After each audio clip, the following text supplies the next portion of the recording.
All right, UFC 308's main event between Max Holloway and Ilia Topuria was a motherfucker of a fight. Between Max Holloway, probably the biggest fan favorite in the history of the UFC, and Ilia Topuria, who right now, if you're asking me, is probably the best, most well-rounded fighter in all of MMA right now, other than maybe Islam Makhachev. And the build-up to this one was pretty interesting, since Ilia Topuria kind of called on Max Holloway and kind of dared him to do his signature point in the middle of the octagon with him, considering how much insane punching power and how slick his boxing, especially in the pocket, is. Ilia kind of knew that if Max wants to play that game with him, it might not end too well. And Ilia is such a bad motherfucker, he did this to Max Holloway, following the two best knockouts in the history of Max Holloway's career, including the most recent one against Justin Gaethje, an all-time power puncher, where Max did exactly that, met him right in the middle, and got maybe the greatest knockout in the history of the UFC. And I feel like I'm using that word a whole bunch right now. Greatest this, greatest that. And it's true. I mean, matchup-wise, with the amount of talent that was in the octagon this past Saturday, this truly was one of the greatest displays of MMA striking. Two of the highest level MMA strikers we're ever going to see locked in a cage together. And Ilia actually did it. He actually came to the center of the ring, and Max Holloway smartly decided to not entertain it. I thought from the start in this matchup that Max's path to victory was going to be him playing the long game, kind of like he did with Justin Gaethje, throwing attacks from a distance, staying out of the range of Ilia's power shots, and utilizing his leg reach advantage, throwing kicks, where Ilia is a guy who doesn't tend to throw a lot of kicks. He just kind of relies on his boxing, which I can see why, considering the fact that his boxing truly is world class. And Ilia was very effective with his boxing. He kind of had this almost Canelo-like stalking pressure,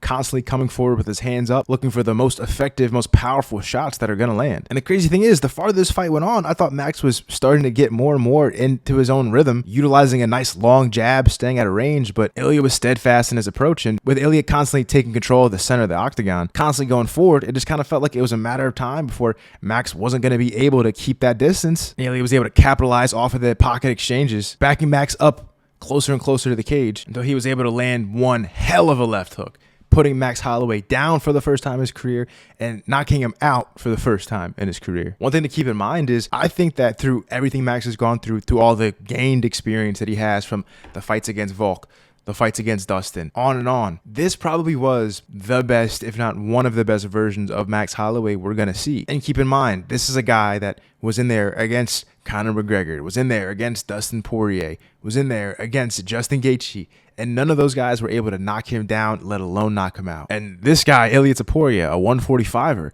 was able to do exactly that within the first 3 rounds. Not only did Ilia make history with the knockout itself, but Ilia Topuria right now is also the youngest UFC champion on the roster right now. At only 27 years of age, the guy has not just a victory, but a knockout victory over the consensus #1 and #2 greatest of all time at featherweight. And keep in mind, Ilia is a guy who, coming into the UFC, was touted for how great his grappling is as a very skilled, very high level Brazilian Jiu-Jitsu black belt. I mean, this guy right now has every single thing you want, not just in a fighter that has the ability to become and maintain championship status, but if you're asking me, I truly believe Ilia Topuria has everything needed to become the new face of the UFC. Hell, I think he probably is right now, because even though the UFC is very global, the company itself is founded in America and most of the events happen in America. After knocking out Max Holloway, I don't think there's an American fan right now that's a fan of the UFC that's not also a fan of Ilia Topuria. And then you take into account the fact that the guy's European. He's now, I guess, essentially the new face of European MMA. The guy's Spanish, so there's already some amazing matchups that can be made between him and some of the Latin American fighters in the roster. I mean, it feels like there isn't a major market out there that he's not fully tapped into. I mean, the guy's hanging out with Real Madrid, for God's sake. And again, at only 27 years of age, I think right now Ilia is not just pacing, I think he's outpacing himself to become the next Conor McGregor. And it's my understanding that the UFC is already pretty sure about what they're going to do next with him. They want to rematch him and Volkanovski. But after that, I don't think there's much more out there for Ilia at 145. I wouldn't be mad at him going up and fighting the winner of Arman versus Islam Makhachev. I think we need to take into account not just who he's beat, but the way he's beaten them. I think the guy for sure has a shot to beat whoever comes on top in the lightweight championship picture. I mean, we might be looking at the first champ in years. And as for Max Holloway, the guy guy's going through it right now. He's been on both sides of insane all-time historical knockouts, being the guy to knock out Justin Gaethje and now the guy to get knocked out by Ilia Topuria. I can't imagine what kind of emotional roller coaster is going on for him right now. I think the guy definitely needs some time off. But going into this one, he was already kind of in a win-win situation because worst case scenario, which is kind of what happened, Max is still a top contender at 155. He could be as close as one fight away from fighting for the belt at 155. And if that's what he's setting his sights towards, I think that there is a perfect fight out there waiting for him at 155 pounds and none other than Conor McGregor. A rematch of a fight from forever ago where both guys have continued to evolve and make gigantic names for themselves since then. There's going to be questions about Conor because of all the time off,